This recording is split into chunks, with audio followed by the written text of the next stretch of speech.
혹시 이런 질문 한 번쯤 해보신 적 없으세요? 신은 왜 침묵할까? 정말 오래전부터 우리 인류는 이 거대한 침묵 앞에서 끊임없이 답을 구해왔습니다. 오늘 그 침묵에 맞서서 인류가 어떤 대답들을 내놓았는지 그 엄청난 여정을 함께 따라가 보려고 합니다. 네, 바로 이 질문. 신은 왜 침묵하는가? 이게 모든 이야기의 시작점이에요.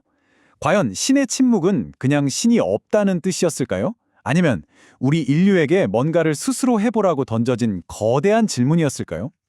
그 힌트를 얻으려면요, 먼저 과거와 현재가 세상을 어떻게 다르게 봤는지부터 살펴봐야 합니다. 생각해보세요. 고대에는 비가 안 오면 신이 노하신 거였고 전쟁이 나면 신의 뜻이라고 생각했어요. 세상 모든 일이 신의 목소리였던 거죠. 그런데 지금 우리는 어떤가요? 가뭄한 기상 패턴으로 분석하고 전쟁은 지정학적 사건으로 이해하잖아요. 신의 언어로 가득 찼던 세상이 이제는 인간의 언어로 설명되기 시작한 겁니다. 바로 이 생각의 거대한 전환이 모든 변화의 시작이었어요. 신의 목소리가 점점 희미해지자 그 빈자리를 채우기 시작한 게 있었습니다. 바로 인간의 목소리였죠. 신의 침묵에 대한 인류의 첫 번째 대답, 그건 바로 철학의 등장이었어요. 철학자들이 어떻게 하늘이 아닌 우리 인간의 마음속에서 답을 찾기 시작했는지 한번 보시죠. 이건 마치 진리를 향한 철학자들의 이어달리기 같아요. 첫 주자는 고대 그리스의 소크라테스. 그는 너 자신을 알라고 외치면서 탐구의 방향을 하늘에서 우리 내면으로 확 돌려놨어요. 그 바통을 이어받은 중세의 아키나스는 이성이라는 도구로 신의 질서를 이해하려고 노력했고요. 그러다가 17세기에 데카르트가 나타나서 나는 생각한다고 선언하면서 경기의 판도가 완전히 뒤집힙니다. 존재의 근거를 신이 아닌 나 자신에게서 찾기 시작한 거죠.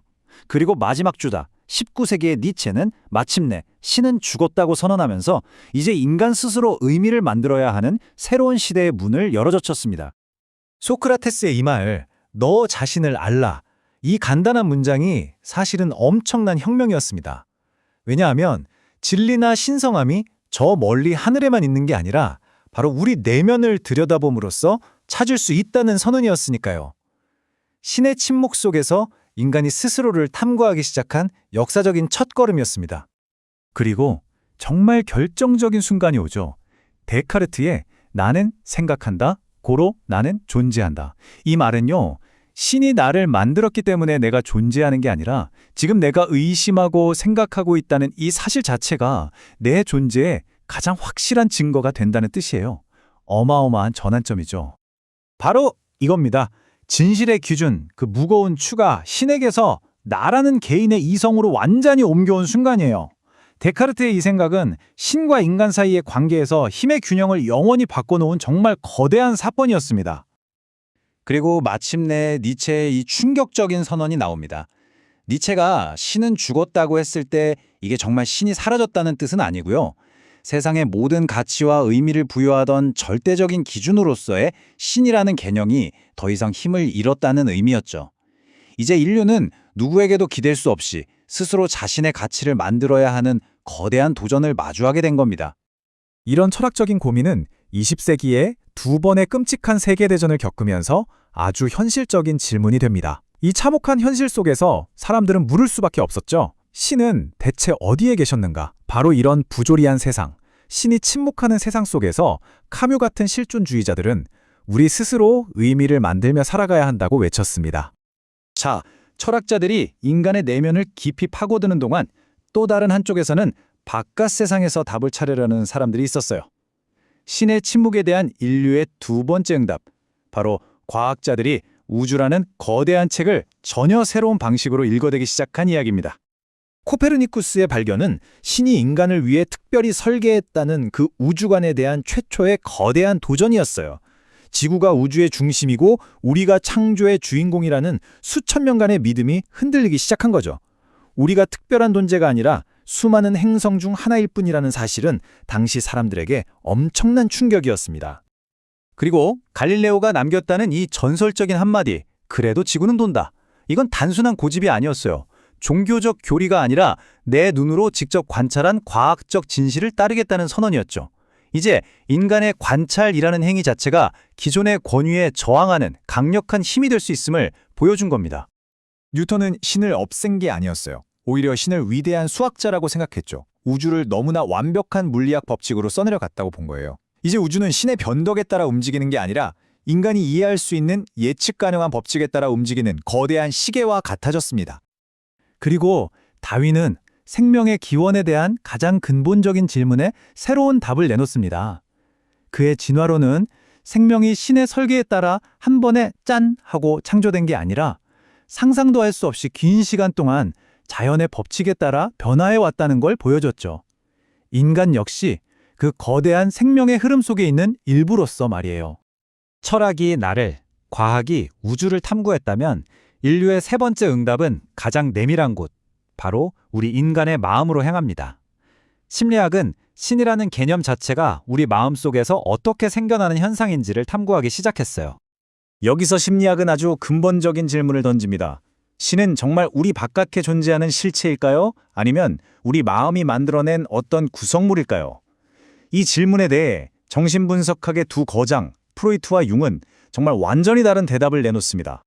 프로이트에게 신은 어린 시절의 무력감과 두려움에서 비롯된 일종의 집단적 신경증이었어요. 강력한 아버지 같은 존재를 바라는 마음이 만들어낸 환상이라는 거죠. 반면에 융은 신을 우리 모두가 공유하는 무의식 속에 깊이 새겨진 근본적인 패턴, 즉 원형으로 봤습니다.